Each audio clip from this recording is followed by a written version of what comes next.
ఉగ్రదాడి తర్వాత భారత్ పాకిస్తాన్ మధ్య ఉద్రిక్త పరిస్థితులు తారాస్థాయికి చేరుకున్నాయి. పరిస్థితి చాలా సున్నితంగా మారింది. ఎప్పుడైనా యుద్ధం జరగొచ్చునన్న టెన్షన్ వాతావరణం నెలకొంది. ఇంతలో చైనా సంచలన నిర్ణయం తీసుకుంది. చైనా ప్రకటన పాకిస్తాన్ ఆశలపై నీళ్లు చల్లింది. నిజానికి జిన్పింగ్ పాకిస్తాన్ లో చాలా పెట్టుబడులు పెట్టారు కాబట్టి యుద్ధ భూమిలో పాకిస్తాన్ కు మద్దతు ఇస్తారని పాకిస్తాన్ ఆలోచించింది. కానీ ఇక్కడ మద్దతు ఇవ్వడానికి బదులుగా చైనా యుద్ధం జరిగే అవకాశంపై తన వైఖరిని స్పష్టం చేసింది. చైనా మరోసారి తటస్థ వైఖరిని అవలంబించి రెండు దేశాలు సంయమనం పాటించాలని విజ్ఞప్తి చేసింది.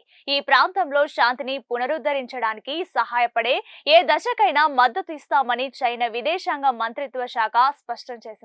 మరోవైపు పహల్గామ్ దాడి తర్వాత భారత్ పాకిస్తాన్ మధ్య ఏ క్షణంలోనైనా యుద్ధం ప్రారంభమవుతుందన్న అంచనాకు పలు దేశాలు వచ్చాయి. ఉగ్రవాదం విషయంలో భారత్ వైఖరికి ఇప్పటిపై పలు దేశాలు మద్దతు ప్రకటించాయి. భారత్ తప్పకుండా యుద్ధానికి దిగుతుందని పాకిస్తాన్ కూడా అంచనాకు వచ్చింది.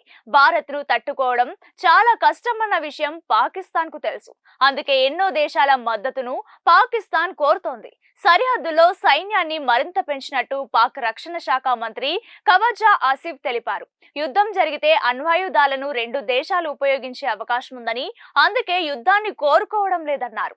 భారత్ దాడి చేస్తే మాత్రం తాము యుద్ధం చేస్తామని ప్రకటించారు. పాకిస్తాన్ ఆఖరికి బంగ్లాదేశ్ సాయాన్ని కూడా కోరింది. భారత్ ఏ క్షణమైనా దాడి చేస్తుందన్న భయంతో ఉన్న పాకిస్తాన్ ఇస్లామిక్ దేశాలను రక్షించాలని వేడుకుంటుంది. చాలా దేశాలు పాకిస్తాన్ కు సాయం చేసేందుకు నిరాకరిస్తున్నాయి. అయితే భారత్ తో స్నేహం నటిస్తూనే టర్కీ హ్యాండ్ ఇచ్చింది. టర్కీ అధ్యక్షుడు ఎర్డోగన్ భారత వ్యతిరేక విధానాన్ని మరోసారి రుజువు చేసుకున్నారు. పాకిస్తాన్ కు టర్కీ భారీగా ఆయుధ సామాగ్రిని పంపించింది. 6 ప్రత్యేక విమానాలు ఇస్లామాబాద్ చేరుకున్నాయి. అధునాతన డ్రోన్లను కూడా పాకిస్తాన్ కు పంపించింది టర్కీ. టర్కీ తీరుపై భారత్ బగ్గుమంటుంది. బాయ్కాట్ టర్కీ అన్న నినాదం మారు మోగుతోంది. టర్కీ వస్తువులను బహిష్కరించాలని పలు సంస్థలు పిలుపునిచ్చాయి. పాకిస్తాన్ కు చైనా నుంచి కూడా డ్రోన్లతో పాటు ఇతర ఆయుధ సామాగ్రి అందింది. భారత్ కు అమెరికా, రష్యా, బ్రిటన్, ఆస్ట్రేలియాతో పాటు పలు దేశాలు మద్దతు ప్రకటించాయి. చైనా మాత్రం డబుల్ గేమ్ కొనసాగిస్తోంది. పహల్గామ్ దాడిపై స్వతంత్ర దర్యాప్తు జరగాలని మరోసారి చైనా కోరింది. భారత్ పాక్ రెండిటికి పొరుగు దేశంగా చైనా రెండు దేశాలు సంయమనం పాటిస్తాయని, చర్చలు సంప్రదింపుల ద్వారా తమ విభేదాలను పరిష్కరించుకుంటాయని ఆశిస్తున్నట్లు ఆయన అన్నారు.